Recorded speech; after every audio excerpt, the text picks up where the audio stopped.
few of them. So this is talking a little bit about the structure of the chromatogram in families. And so I want to walk up here because, well, it's a big blue screen and, you know, I could be like Vanna White and see if anything turns, but it doesn't. Okay, so we're just going to look at the chromatogram. So this is crude oil. And I'm dating myself again with Vanna White. Is she still on the Wheel of Fortune? Anybody know? I don't know. So this is crude oil. And what I'm showing here is all the chemical groups classing together. So like I said, things come out in families, in little clusters. And these boxes are representing those families of compounds. So this one we've put all together, but this is actually alkanes and alkenes and alkynes, and I'll let you go back to your chemistry textbook to figure out what those are. That's the go-home quiz, or the take-home homework that you have to do. But that's showing them all the different chemicals, and you can see them in these little strips. Like chemicals, like family chemicals, are all in these nice little strips.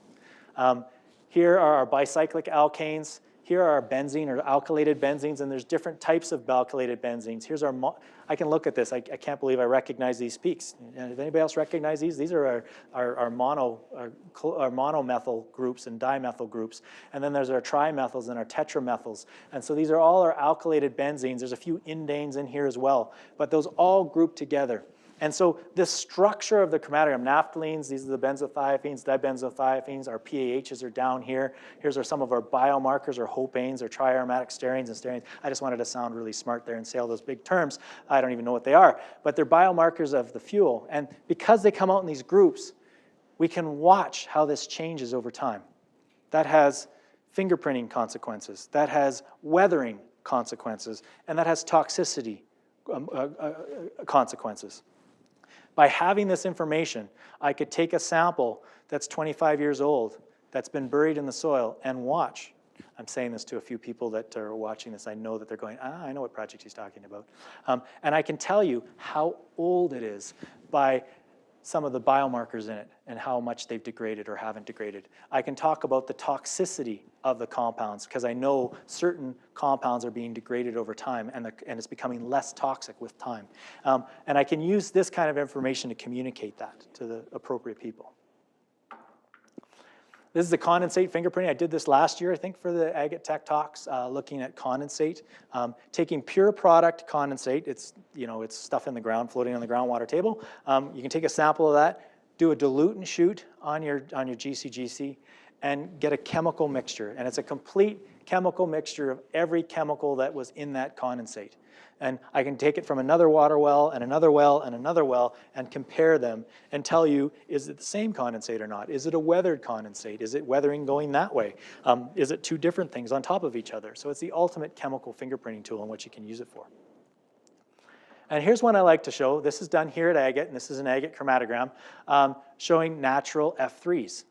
So I know we've come up with, hey, just look at the chromatogram. And so, me as a chemist, I got paid a lot of money to squint at that little white line in the back and go, yeah, that looks biogenic. I pay the chemist to spend a bit of time to squint at that and, give you the rubber stamp of approval. That's biogenic. And most chemists could, that are familiar with this would look at that and go, yeah, that definitely has biogenic stuff in it. I can't tell you how much. I can say this one has a lot. I can't give you a number. But ultimately, you're doing a remediation and you're trying to figure out how much of the anthropogenic stuff do I have to clean up, because my method that I use in the lab gives me all of it. So we came up with a Bic scale, and we've got that to work with a little bit.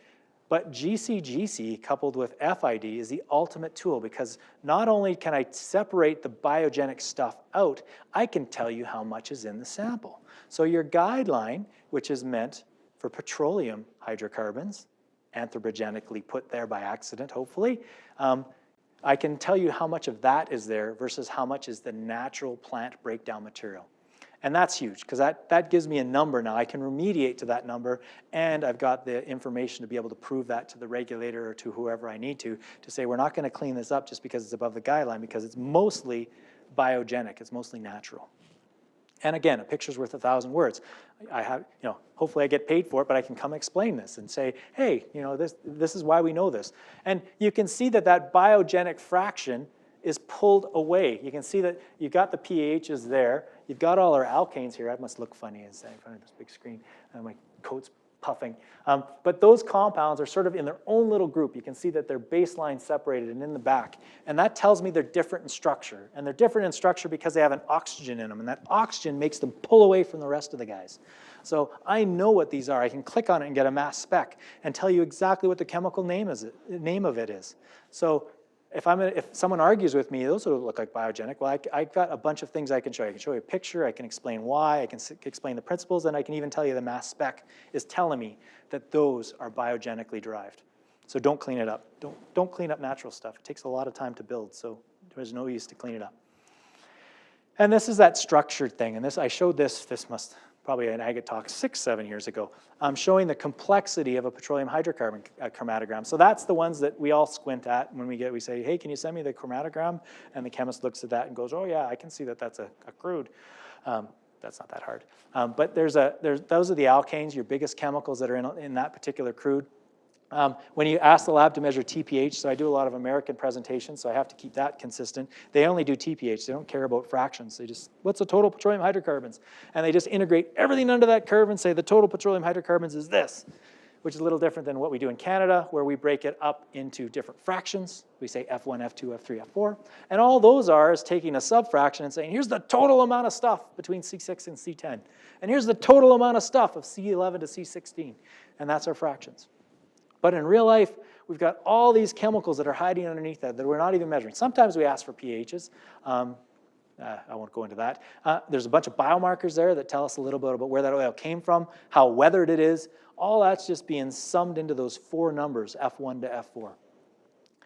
But with this, we can now quantify that. And if we use an FID, I can tell you what the F1 to F4 concentrations are in this. That's no problem. F1 is still going to be the C6 to C11, which is going to be somewhere right around here and over. And the F2 is still going to be all of that. I could just sum that up and get the F2s, and I can sum that up and get the F3s, and I can sum that up and get the F4s. No problem. So I can still do an F1 to F4 with GCxGC data, but I get to explore it and tell you that the toxicity is decreased or how old it is and how fast it's degrading by doing this analysis.